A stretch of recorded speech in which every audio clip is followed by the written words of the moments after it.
तो चलिए शुरू करते हैं क्राइम फाइल्स।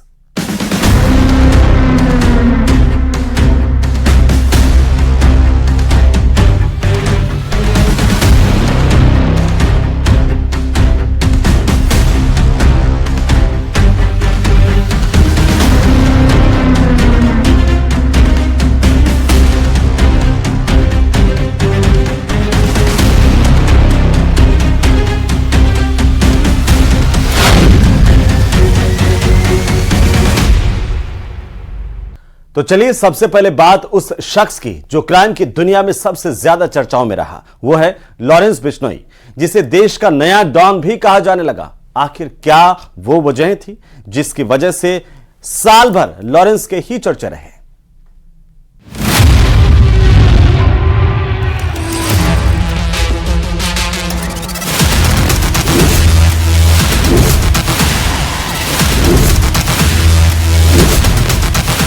पहले बॉलीवुड सुपरस्टार सलमान खान के घर पर फायरिंग और फिर बाबा सिद्दीकी की हत्या।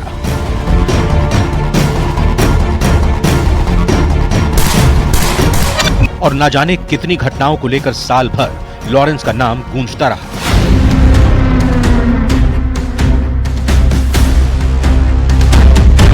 जुर्म की दुनिया में नए डॉन ने वर्चस्व कायम किया। लॉरेंस ने न सिर्फ दुनिया के कई देशों में नेटवर्क खड़ा किया है, बल्कि अपने गैंग को ऑपरेट करने के लिए इतनी कमाई की है कि किसी के भी होश फाख्ता हो जाए। कुल मिलाकर गुजरात के साबरमती जेल से लेकर दिल्ली, मुंबई और यहां तक कि विदेश में कनाडा तक अगर किसी अपराध की गूंज है तो वो है देश का नया डॉन लॉरेंस बिश्नोई उर्फ गुरुजी।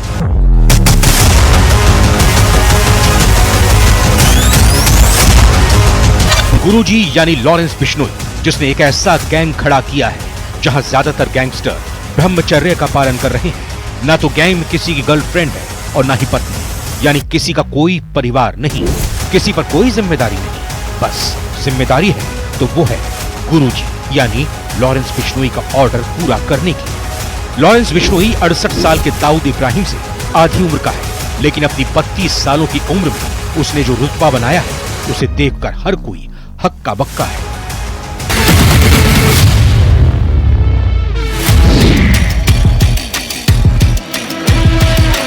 दिलचस्प बात यह है कि लॉरेंस बिश्नोई के अपराध जगत में उसके कई साझेदार हैं, जो गुरुजी यानी लॉरेंस बिश्नोई के एक इशारे पर किसी भी हद तक जा सकते हैं।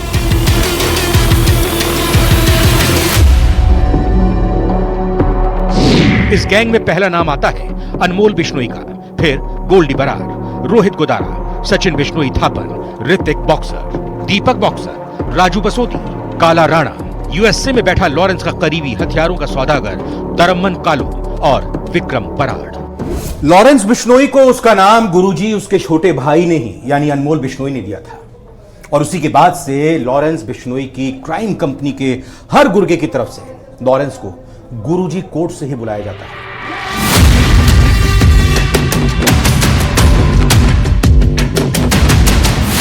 लॉरेंस को जानने वाले जितने हैं वो सब उसकी अनोखी कहानी सुनाते हैं, लेकिन संगीन दफाओं में साबरमती जेल में बंद लॉरेंस बिश्नोई का क्राइम रिकॉर्ड कुछ और ही बता रहा है। 31 साल के गैंगस्टर की क्राइम कुंडली छठे हुए डॉन को भी बौना साबित करती है। 31 साल का लॉरेंस बिश्नोई 79 मुकदमाधारी है, जिनमें 49 केस अब भी अंडर ट्रायल है। एनसीपी लीडर बाबा सिद्दीकी, पंजाबी सिंगर सिद्धू मूसेवाला, खालिस्तानी सुक्खा दुनेके, कनाडा के खालिस्तानी लीडर हरदीप सिंह निज्जर और करणी सेना के सुखदीप सिंह गुगामेडी जैसे high profile murder case Lawrence gang के कारनामे के तौर पर गिने जाते हैं।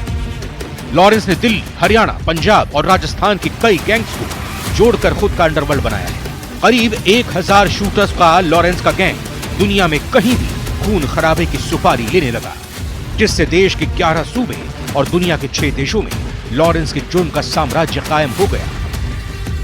पंजाब, हरियाणा, मध्य प्रदेश, उत्तर प्रदेश, राजस्थान, बिहार, पश्चिम बंगाल, उत्तराखंड, महाराष्ट्र, झारखंड, गुजरात में लॉरेंस के शूटरों का बड़ा नेटवर्क है, तो कनाडा, यूएसए, अजरबैजान, पुर्तगाल, यूएई, रशिया में लॉरेंस के गैंगस्टर एक्टिव हैं।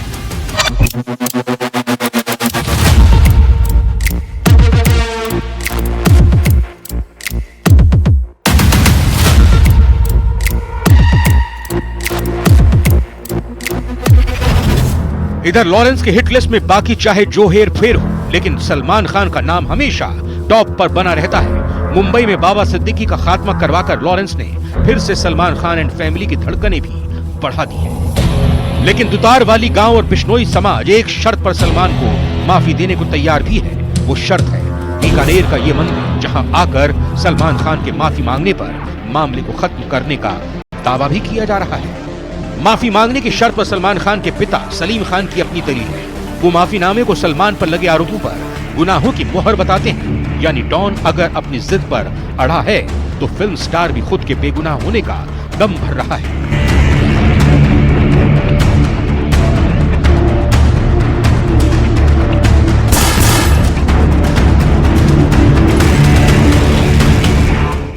रियल लाइफ की थ्रिलर स्टोरी का क्लाइमेक्स कोई नहीं जानता। जमाना जानता है तो बस इतना कि अगस्त 2025 तक साबरमती जेल लॉरेंस बिश्नोई का परमानेंट एड्रेस है। जेल की काल कोठरी में बैठा हुआ लॉरेंस आज के अंडरवर्ल्ड का बेताज बादशाह है।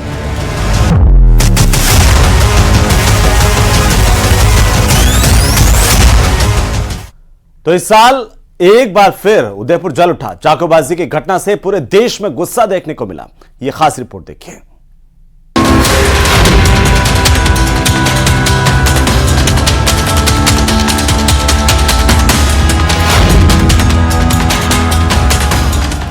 तारीख 16 अगस्त 2024, दिन शुक्रवार। ये वही दिन और तारीख है जिस दिन उदयपुर में कुछ ऐसा हुआ जिससे उदयपुर जल उठा और पूरे राजस्थान में बवाल मच गया। भटियाणी चौहट्टा के सरकारी स्कूल में 10वीं के एक छात्र ने अपने एक सहपाठी को चाकू से लहूलुहान कर दिया। घायल छात्र को आनन फानन में अस्पताल में भर्ती कराया गया। इधर देवराज का इलाज चल रहा था, उधर चाकूबाजी से गुस्साई भीड़ अस्पताल में जमा होने लगी। शहर में तनाव का माहौल हो गया। भीड़ को गुस्से में देखकर प्रशासन ने बाजारों को बंद करवा दिया। कई कारों को आग भी लगा दी गई। अस्पताल में जमा भीड़ को पुलिस ने खदेड़ दिया। धारा 144 लागू कर दी गई। तारीख 17 अगस्त 2024, दिन शनिवार। बवाल को देखते हुए कलेक्टर ने शहर में स्कूल बंद करने का आदेश जारी कर दिया। फिर से अस्पताल के बाहर लोगों की भीड़ जुटने लगी। आरोपी के अवैध घर पर नगर निगम ने बुलडोजर चला दिया। इससे पहले घर को खाली कराया गया। अधिकारियों का कहना था कि ये वन विभाग की जमीन है। तारीख 18 अगस्त 2024, दिन रविवार। इस दिन घायल स्टूडेंट की मां ने बच्चे से मिलने की मांग की और धरने पर बैठ गई। कई संगठन और बच्चे का परिवार रैली निकालते हुए अस्पताल पहुंचा। परिवार की महिलाओं ने इमरजेंसी वार्ड में घुसने की कोशिश की और जमकर नारेबाजी की। तारीख 19 अगस्त 2024, दिन सोमवार। करीब 2 बजे घायल देवराज को उसकी बहनों ने राखी बांधी और 3 बजे उसकी तबीयत बिगड़ गई। अस्पताल के बाहर जाब्ता बढ़ा दिया गया। 5:30 बजे तमाम कोशिशों के बावजूद देवराज ने दम तोड़ दिया, जिसके बाद अस्पताल में कई संगठनों ने प्रदर्शन शुरू किया। कुछ देर बाद परिजनों की मांगों पर सहमति बनी। तारीख 20 अगस्त 2024, दिन मंगलवार।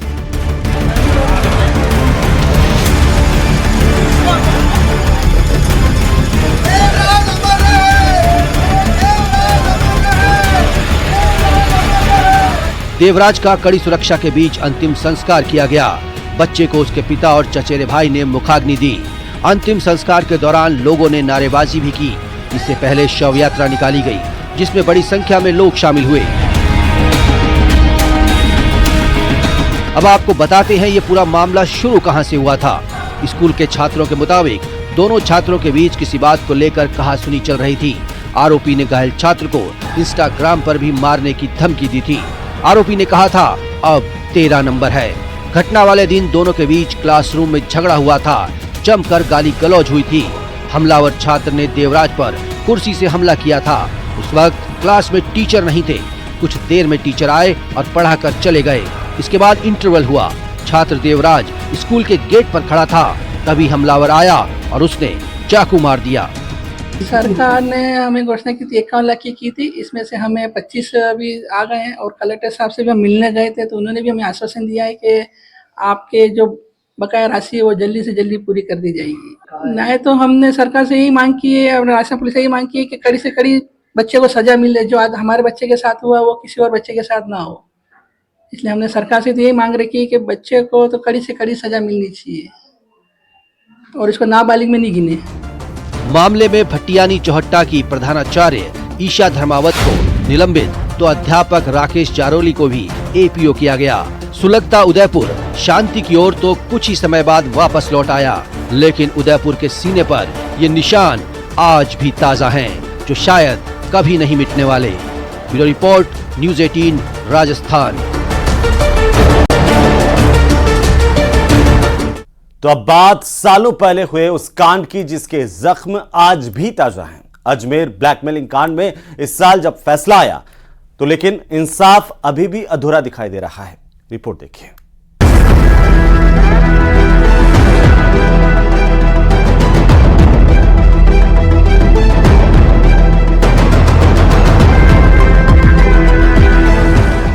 अजमेर ब्लैकमेल कांड में 32 साल बाद 20 अगस्त को 6 दरिंदों को अंतिम सांस तक कैद में रहने की सजा सुनाई गई,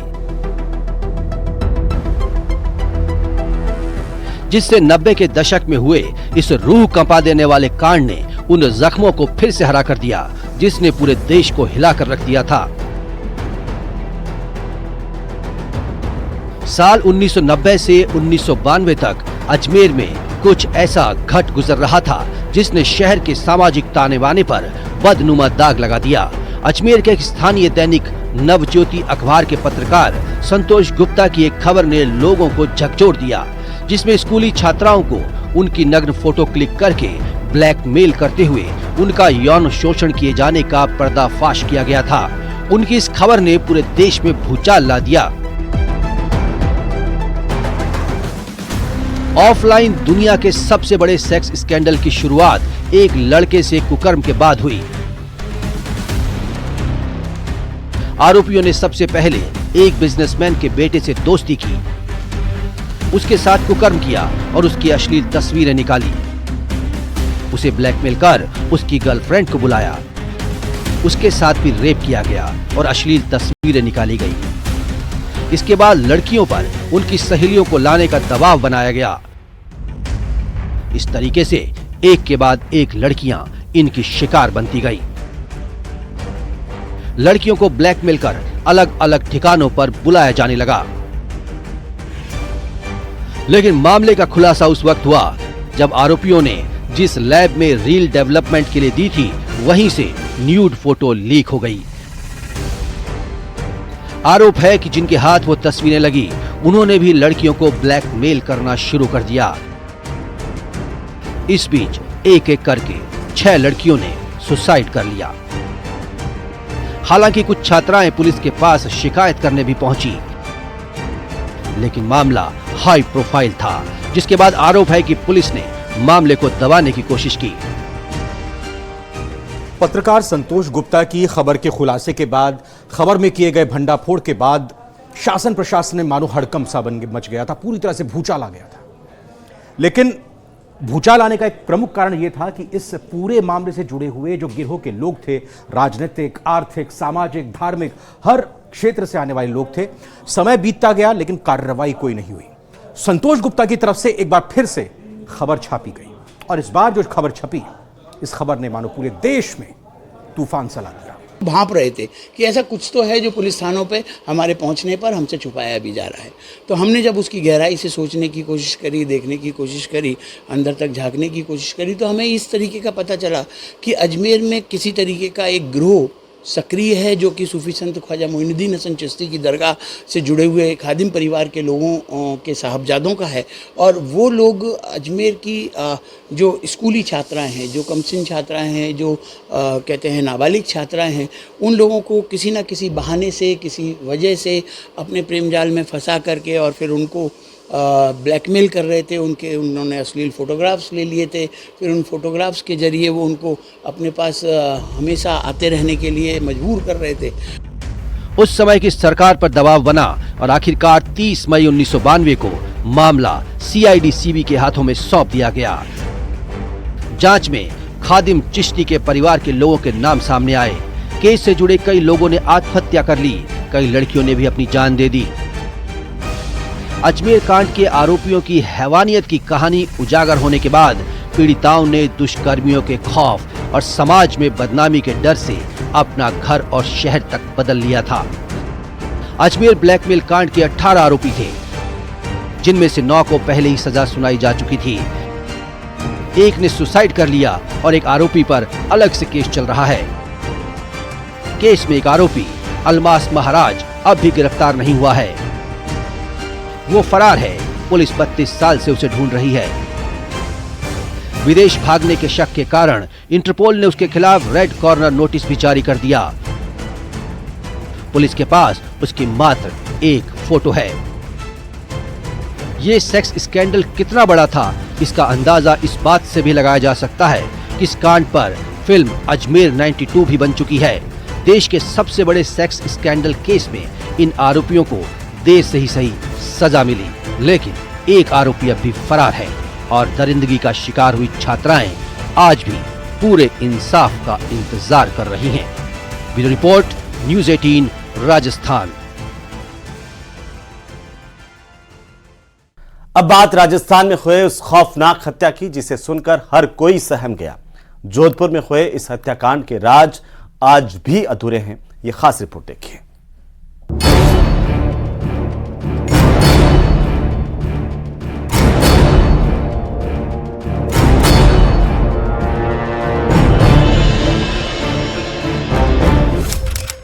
पहले हत्या, फिर टुकड़ों में काटा और गड्ढे में दफनाया।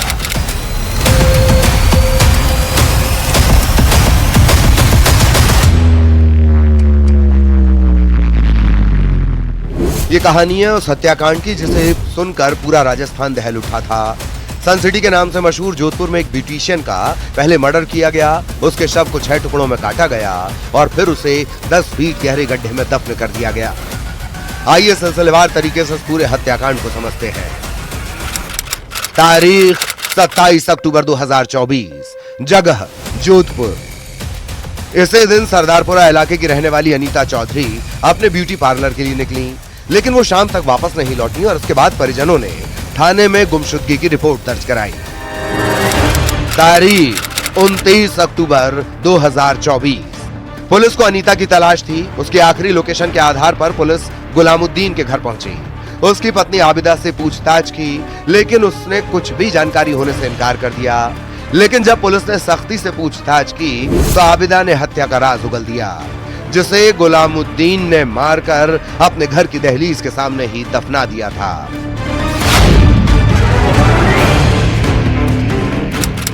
तारीख 23 अक्टूबर 2024, पुलिस ने आरोपी गुलामुद्दीन के घर के बाहर गड्ढे से शव के टुकड़े निकाले।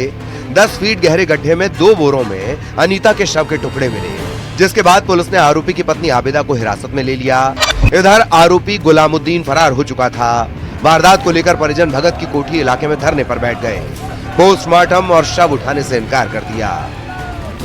तारीख 1 नवंबर 2024, मैं इसमें शामिल नहीं हूँ। मैं मेरी बहन के घर थी, मैंने मर्डर नहीं किया।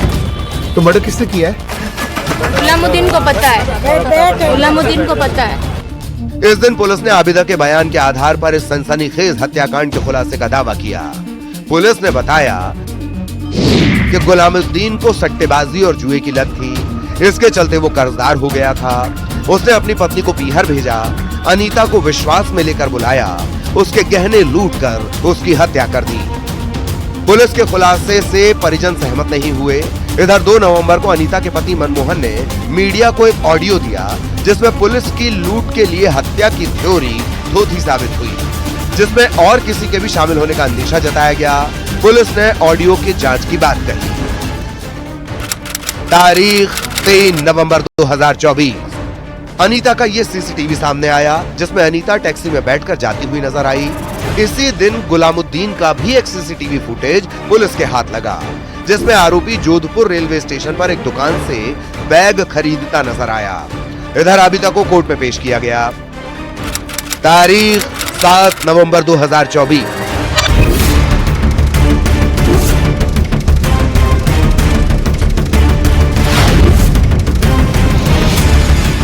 हत्या के आरोपी गुलामुद्दीन को गिरफ्तार कर लिया गया। 8 नवंबर को पुलिस मुख्य आरोपी गुलामुद्दीन को मुंबई सेंट्रल के नजदीक से गिरफ्तार कर जोधपुर लेकर आई, जो बिहार के रास्ते नेपाल भागने की तैयारी में था। रिमांड के दौरान गुलामुद्दीन रोजाना पुलिस को नई नई कहानियां सुनाकर गुमराह कर रहा था। 12 नवंबर को गुलामुद्दीन के घर से हथियार बरामद किया। 13 नवंबर को पुलिस ने अनीता के शव का पोस्टमार्टम करवाया। 18 नवंबर को रालोपा सुप्रीमो हनुमान बेनीवाल धरने पर पहुंचे और 19 नवंबर को मांगों पर सहमति बनने पर धरना समाप्त हुआ और आखिरकार हत्याकांड के 21 दिन बाद बॉडी का अंतिम संस्कार किया गया। हत्याकांड की सीबीआई जांच को लेकर सरकार ने अनुशंसा पत्र भी भेज दिया, लेकिन इस मामले में अब तक सीबीआई की तरफ से कोई जवाब नहीं मिला। इधर अनीता हत्याकांड को लेकर अब तक कई थ्योरी सामने आ चुकी हैं, लेकिन अब तक सही वजह सामने नहीं आई। आरोपी गुलामुद्दीन और उसकी पत्नी आबिदा सलाखों के पीछे हैं, लेकिन अब भी ये हत्याकांड एक मिस्ट्री बना हुआ है। Bureau report, news 18 Rajasthan.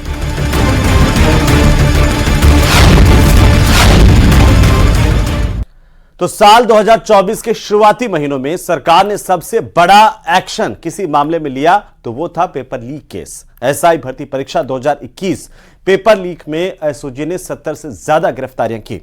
Paper leak को लेकर के साल भर नए नए खुलासे होते रहे। ये रिपोर्ट देखिए। एसओजी ने पेपर लीक केस में फरवरी में केस दर्ज किया था। मार्च 2024 की शुरुआत में एसओजी ने 15 ट्रेनी सब इंस्पेक्टर्स को पकड़ा। यह आंकड़ा समय के साथ बढ़ता चला गया। आरोपी जगदीश बिश्नोई से मिली जानकारी के आधार पर इस कार्रवाई को अंजाम दिया गया था।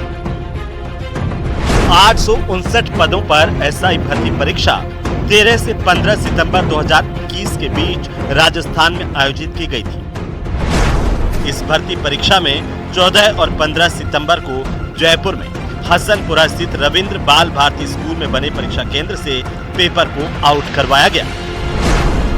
आरोप है कि इसमें केंद्र अधीक्षक राजेश खंडेलवाल ने पेपर माफिया का सहयोग किया। एसओजी के मुताबिक पेपर लीक होने के बाद कई जिलों में पहुंचा, जिससे बड़े पैमाने पर फर्जी अभ्यर्थियों का चयन हुआ। इसके अलावा एसआई बनने के लिए अभ्यर्थियों ने फर्जी डिग्री का भी इस्तेमाल किया। जांच में एसओजी को 14 ट्रेनी एसआई की डिग्रियों में हेरफेर होना पाया गया। जब इस मामले की जांच आगे की गई तो 40 में से 23 एसआई की डिग्री फर्जी मिली, जिनके खिलाफ कार्रवाई चल रही है। एसओजी की पड़ताल में ये सामने आया था कि सरगना जगदीश बिश्नोई के मास्टर ग्रुप में पेपर आने के बाद प्रदेश के कई जिलों में बैठे साइट हैंडलर्स ने उन अभ्यर्थियों को परीक्षा से करीब 2 घंटे पहले पेपर सॉल्व करवाया, जिनसे करीब 15 से 20 लाख रुपए तक वसूले गए थे। एसआई भर्ती परीक्षा में 14 और 15 सितंबर को पेपर मिलने के बाद प्रदेश के कई अभ्यर्थियों को पेपर सॉल्व करवाया गया। जगदीश बिश्नोई के साइट हैंडलर्स गैंग से मिली भगत कर पेपर हासिल करने वाले अभ्यर्थियों को अपनी गाड़ियों से एग्जाम सेंटर तक छोड़ने जाते थे। ये काम पेपर सॉल्व करवाने के बाद होता था। 1 सितंबर 2024 को एसओजी ने आरपीएससी के पूर्व सदस्य रामूराम रायका को गिरफ्तार किया। इसके पहले उसके बेटे और बेटी को भी गिरफ्तार किया गया था। ये दोनों भी एसआई भर्ती में चयनित हुए थे। वहीं 3 सितंबर 2024 को बाबूलाल कटारा को भी प्रोडक्शन वारंट पर गिरफ्तार किया गया था। समय समय पर एसआई भर्ती परीक्षा को रद्द करने की मांग होती रही है, जिसका फैसला सरकार लेगी। लेकिन आरपीएससी ने बड़े पैमाने पर धांधली सामने आने के बाद 2022 की राजस्व अधिकारी यानी कि आरओ ग्रेड 2 और कार्यकारी अधिकारी यानी ईओ ग्रेड 4 की भर्ती परीक्षा रद्द कर दी। 14 मई 2023 को 111 पदों के लिए 1,96,000 से ज्यादा उम्मीदवार इस परीक्षा में बैठे थे, जिसमें पहले से पेपर लीक करवाकर ब्लूटूथ से नकल करवाई गई। अब जांच के बाद आयोग ने एग्जाम का रिजल्ट रद्द करने और 23 मार्च 2025 को दोबारा एग्जाम करवाने का फैसला किया। खास बात यह है कि इसी पेपर लीक गैंग ने 2021 की एसआई भर्ती परीक्षा धांधली करवाई, लेकिन लंबे अरसे से चल रहे विरोध के बावजूद भी अभी तक एसआई की भर्ती परीक्षा रद्द नहीं की गई। युवाओं के हक के साथ खिलवाड़ करने वाली नकल गैंग के कुछ सदस्य सलाखों के पीछे जरूर है, लेकिन कई गुनहगार अभी भी गिरफ्त से बाहर, जिनकी एसओजी को तलाश है। Bureau report, news 18 Rajasthan. तो 2024 के इस क्राइम फाइल में फिलहाल इतना ही। आप देखते रहिए न्यूज़ 18 राजस्थान।